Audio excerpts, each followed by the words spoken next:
चाहे जो हम पीछे हटने वाले नहीं हैं। उत्तर प्रदेश पहला राज्य होगा जहां एडवोकेट प्रोटेक्शन एक्ट लागू। ये जनभावना के लिए वकील के साथ अन्याय नहीं हो सकता। हम अन्याय के खिलाफ लड़ने वाले हैं। हम वो हैं जो सबकी लड़ाई, जिंदगी भर न्याय की लड़ाई लड़ते हैं। हम जोहानिसबर्ग की कचहरी में जब जाते हैं अफ्रीका की आज़ादी के लिए, तो 28 साल जेल रह के नेल्सन मंडेला अफ्रीका को आज़ाद कराते हैं। यह बूता, यह क्षमता नेल्सन मंडेला के अंदर इसलिए थी कि वो पेशे से वकील थे। जब हम 16वें राष्ट्रपति अब्राहम लिंकन होते हैं तो यूनिफिकेशन ऑफ अमेरिका होता है, और जब कैलिफोर्निया में वकालत करने वाले निक्सन अमेरिका के राष्ट्रपति होते हैं तो अमेरिका दुनिया का नंबर 1 देश होता है। हम वो हैं जब हिटलर से पूरी दुनिया डरती थी तो हमने हिटलर को तलब किया और नाजी पार्टी के खिलाफ मुकदमा लड़ा। हेंस लिटर नाम के वकील ने हिटलर को 3 घंटे क्लास एग्जामिनेशन किया।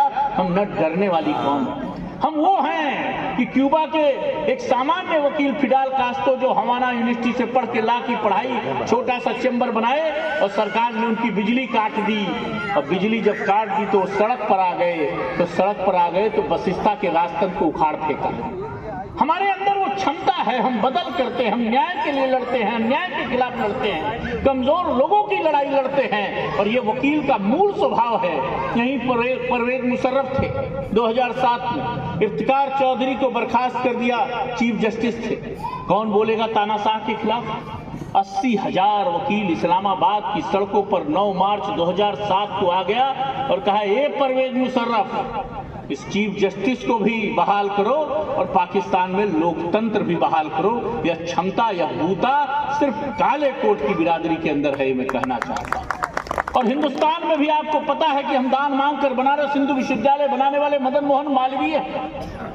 हम बरडोली का आंदोलन जो किसानों के लिए लड़ा गया, उसको लड़ने वाले सरदार वल्लभ भाई पटेल हैं। हम दौसा कांस्पिरेसी केस को लड़ने वाले चितरंजन हैं। हम सी राजगोपालाचारी हैं। गोलमेज सम्मेलन में भारत का नेतृत्व करने वाले महात्मा गांधी और बाबा साहब भीमराव अंबेडकर हैं। हम इस देश के पहले राष्ट्रपति राजेंद्र प्रसाद हैं। इस देश के पहले प्रधानमंत्री पंडित नेहरू हैं। इस देश के पहले गृह मंत्री सरदार पटेल हैं। इस देश के पहले विधि मंत्री डॉक्टर अंबेडकर हैं। इस देश के पहले लोकसभा के स्पीकर माल्यानकर हैं। हम उत्तर प्रदेश के पहले मुख्यमंत्री गोविंद बल्लभ पंत हैं। हम वो हैं। हमने पूरी दुनिया में बदल की है, और दुनिया में कोई लड़ाई लड़ी गई है तो एक काले कोट की बदौलत लड़ी गई है। लेकिन एक कौम देख तो तेरी हालत को क्या हुआ, हैरत में आईना है कि सूरत को क्या हुआ।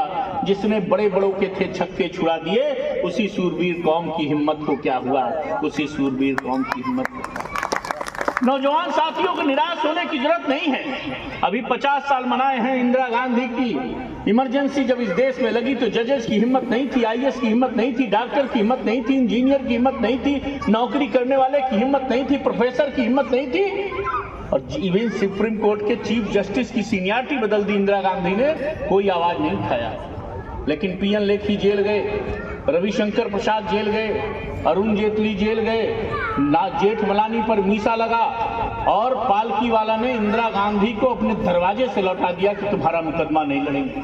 यह क्षमता, यह बूता सिर्फ वकील के अंदर है कि किसी अन्याय के खिलाफ खड़ी हो सकती है। और यह क्षमता आप बनाए रखिएगा। मैं तरुण साथियों से कहना चाहता हूं कि आपका नेतृत्व करने वाले अशोक सिंह, प्रशांत सिंह अटल जैसे लोग हैं। निराश होने की जरूरत नहीं है और बहकावे में आने की जरूरत नहीं है कि किसी ने क्या किया, किसी ने क्या। हमको एकजुट होकर काले कोट की बिरादरी को एक रखना है। जाति पाति भाषा क्षेत्र आत्मीय जनों का मोहपाश सब छोड़कर जो आपका नेतृत्व कर सके अच्छे लोगों को चुनिए, चाहे बार काउंसिल में और चाहे बार एसोसिएशन में। यह मैं आपसे कहने के लिए आया हूं। और यह इसलिए कहने आया हूं कि आज आपको जरूरत है मजबूत